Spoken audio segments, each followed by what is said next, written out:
आपण पाहूयात Newton Gregory formula for backward interpolation. Late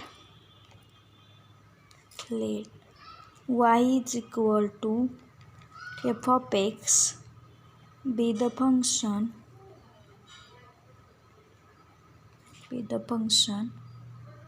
which takes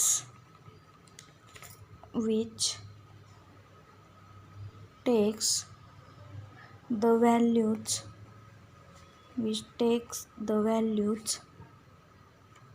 y0, y1 up to yn for the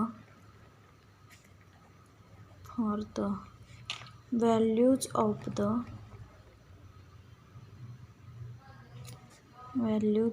the independent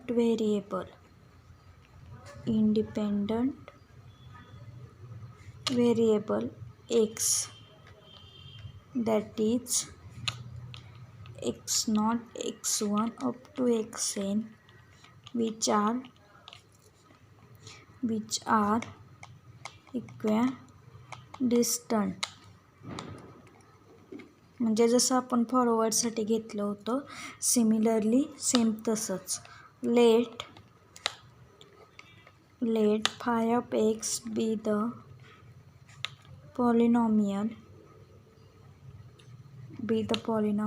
of nth degree to be found out such that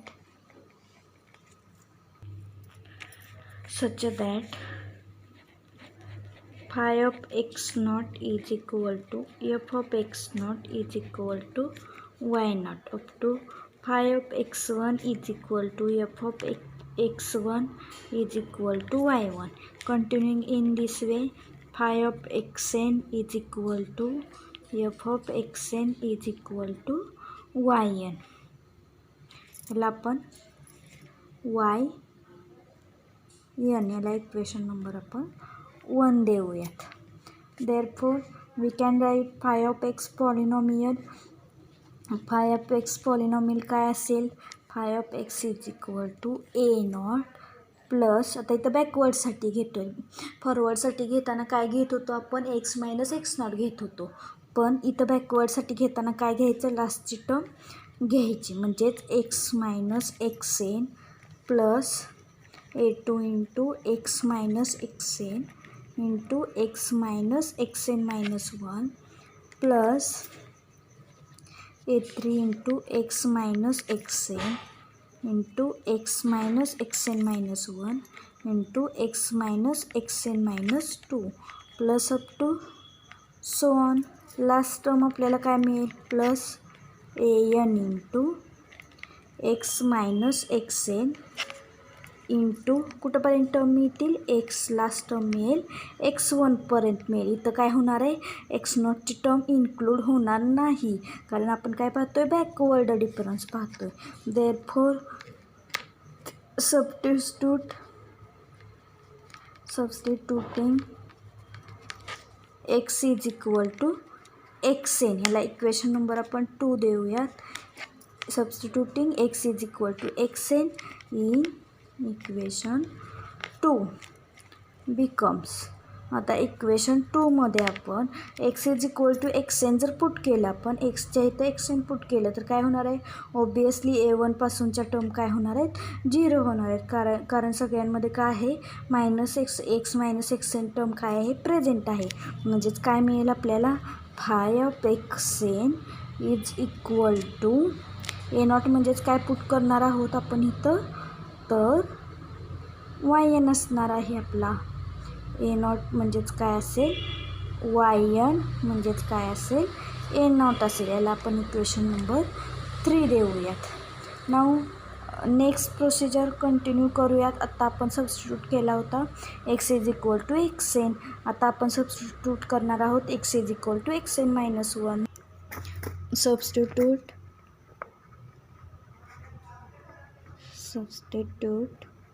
काय करायचं substitute x is equal to x n केला होता. आता काय करणार x is equal to x n minus 1 कुठं in equation 2मध्ये we get. आता इक्वेशन 2 इथं परत कसं मिळेल काय होतं equation 5 of x n minus 1 मिळेल. काय मिळेल a not plus a one into काय मिळेल x n minus 1 minus x n मिळेल आणि पुढच्या टर्म काय होतील सगळ्या निग्लेक्ट होतील कारण त्या सगळ्यामध्ये काय आहे एक्स एन मायनस 1 ही term present x minus x n minus 1 ही टर्म प्रेझेंट आहे.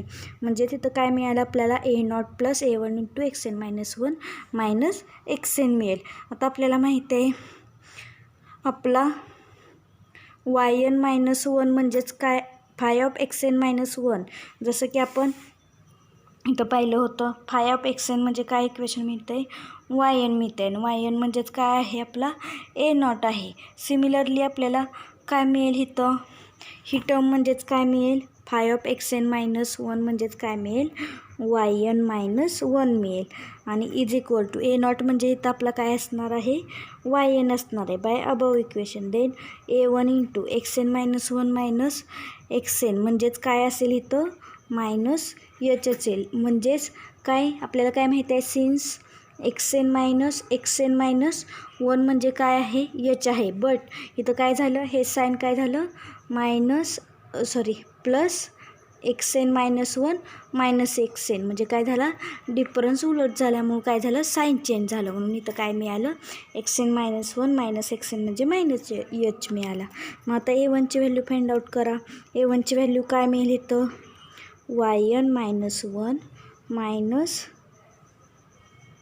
वाय एन डिवायडेड बाय काय मिळेल मायनस एच मिळेल. आता हे मायनस हे करण्यासाठी आपण हे ॲडजस्ट करूयात कसं मिळेल हे y n minus 1 divided by h आणि हे म्हणजेच काय आहे आपलं a one is equal to del y n आहे. Del y n divided by h मिळाला. याला इक्वेशन नंबर नेक्स्ट किती मिळेल आपलं 4 मिळेल. Equation number 4. आता ए नॉटची व्हॅल्यू मिळाली ए वनची मिळाली. सिमिलरली आपण ए टूची व्हॅल्यू काढूयात.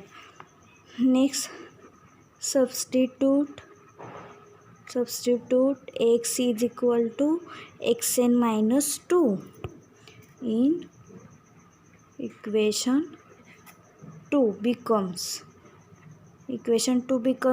आता इक्वेशन 2मध्ये जर व्हॅल्यू टाकली आपण तर काय मिळणार आहे 5 ऑफ एक्स एन मायनस 2 मिळेल आणि इज इक्वल टू काय मिळेल a not plus a one into काय मिळेल x n minus 2 minus x n मिळेल आणि प्लस काय मिळेल ए टू इंटू काय मिळेल x n minus 2 minus x n minus 1 आणि काय मिळेल एक्स एन आणि नेक्स्टची इंटू मल्टिप्लायर इथं टर्म कोणती मिळेल into x n minus 2 minus x n minus 1 मिळेल. इथून पुढच्या टर्म काय होतील सगळ्या निग्लेक्ट होतील. इथं आहे x n minus 2 minus x n minus n minus 1 ही टर्म मिळाली.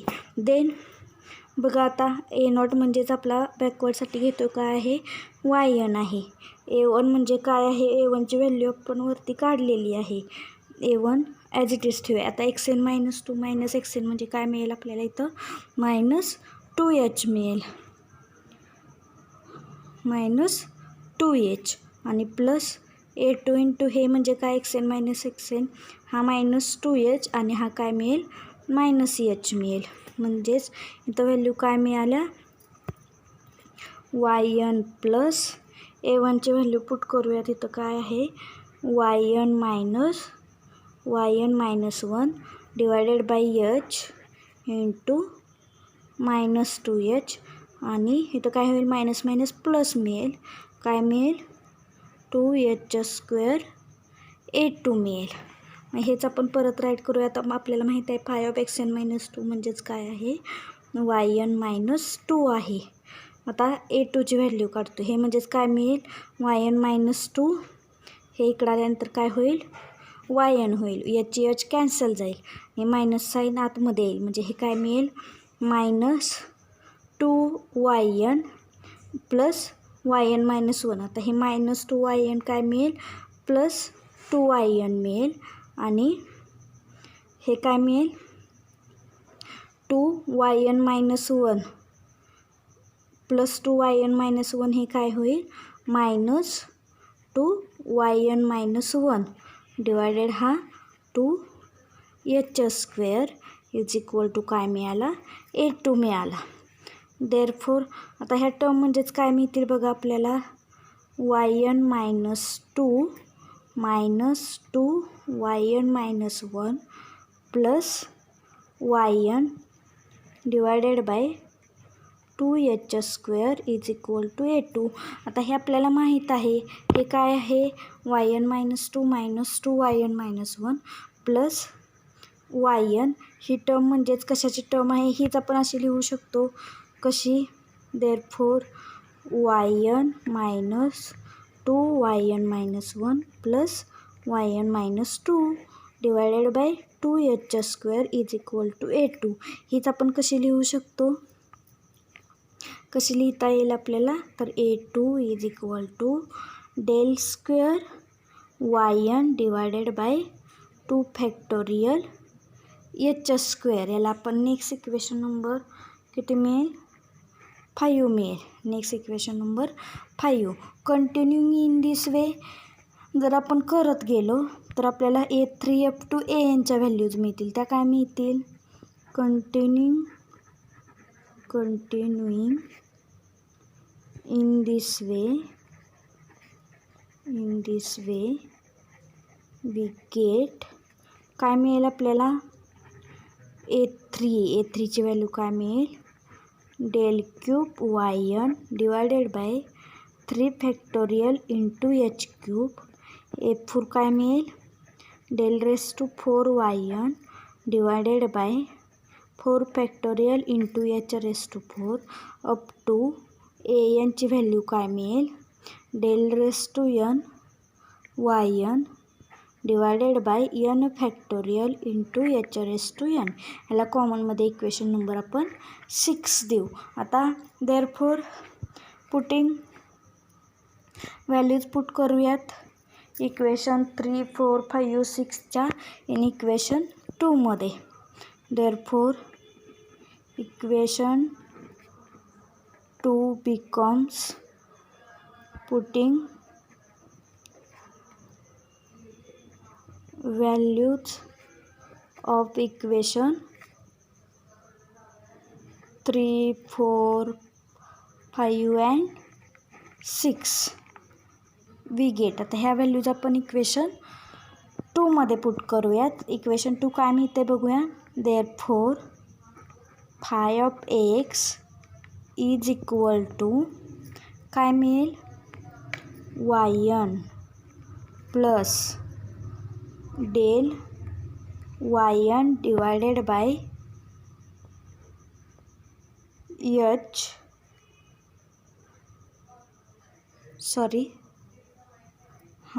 Divided by h into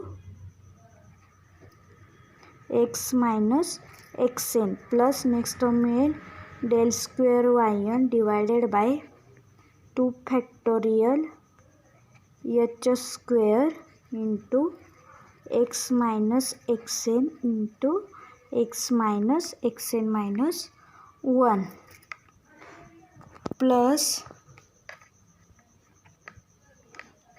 plus continuing in this way आपण गेलो तर लास्ट टर्म काय मिळेल आपल्याला प्लस लास्ट टर्म काय मिळाले आपल्याला इथं ∇n yn divided by n factorial into h⁴n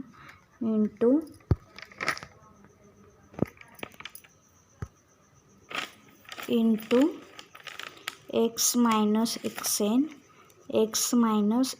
minus 1 up to कुठंपर्यंत टर्म जातील ह्या x मायनस x1 पर्यंत. ह्याला आपण नेक्स्ट इक्वेशन नंबर किती मिळेल आपला 7 मिळेल. Therefore this is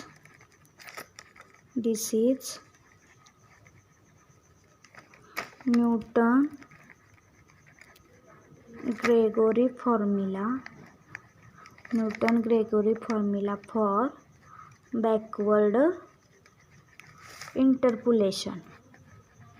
backward interpolation. Therefore equation 7 becomes, we can rewrite. आता हेच इक्वेशन आपण परत रिराईट करूयात. ते कसं मिळेल पाहूयात. कसं मिळेल इक्वेशन आपल्याला. phi of x is equal to yn plus del yn into x minus xn divided by h plus del square yn divided by 2 factorial into x minus xn divided by h into x minus xn minus 1 divided by h plus up to last term काय मिळेल. del yn divided by n factorial del raised to n yn divided by n factorial into काय मिळेल x minus xn divided by h x minus xn minus 1 divided by h up to last term काय मिळेल x minus x1 divided by h. therefore similarly जसं फॉरवर्डमध्ये केलं होतं तसंच put x is equal to x minus xn divided by h. हे म्हणजेच काय मिळेल आपल्याला x put u is equal to x minus xn divided by h. x is equal to काय मिळेल आपल्याला xn plus uh. therefore we have काय मिळेल जसं की आपल्याला x minus xn is equal to xn plus uh मिळालं. Similarly we have x minus xn minus 1 याची व्हॅल्यू काय मिळेल आपल्याला xn minus h मिळेल. म्हणजे तिथं आपल्याला व्हॅल्यू काय मिळेल. Similarly xn minus 1 minus xn is equal to h. हे म्हणजेच काय मिळेल xn minus 1 is equal to xn minus h मिळेल. नेक्स्ट व्हॅल्यू कशी मिळेल आपल्याला xn minus 2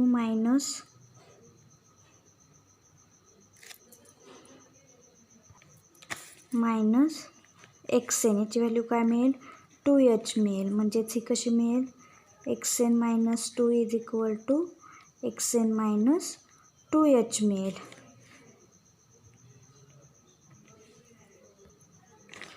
then therefore next x minus xn minus 1 divided by h is equal to x minus xn minus h divided by h. हेच आपण कसं लिहू शकतो x minus xn divided by h minus h divided plus h होईल minus आणि हे काय मिळेल आपलं u plus 1 मिळेल. Similarly next x minus xn minus 2 divided by h हेच कसं लिहू शकतो directly x minus xn divided by h minus h divided by h तर 2h मिळेल. म्हणजे हे कसं लिहिता येईल आपल्याला u plus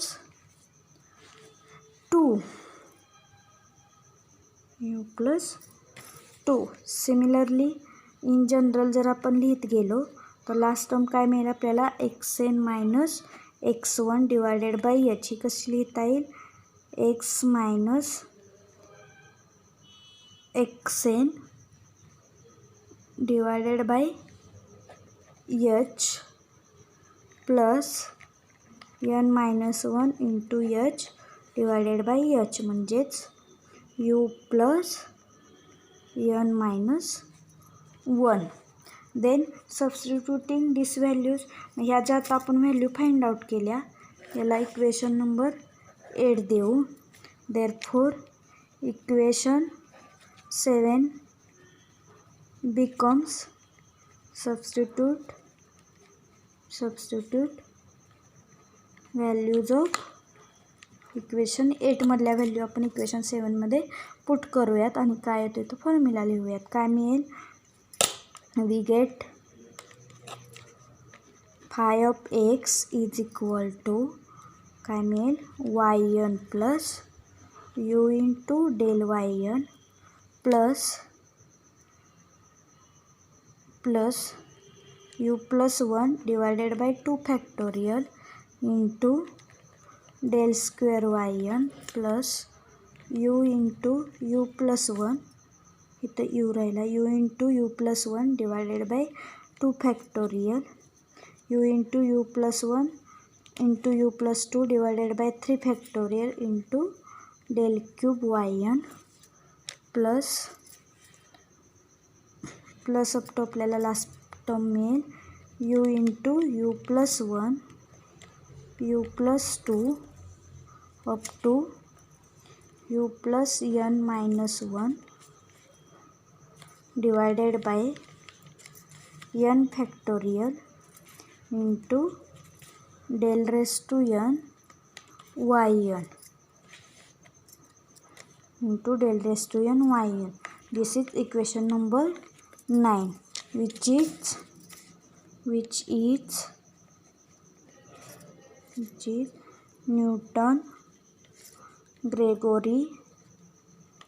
Newton-Gregory formula for backward interpolation.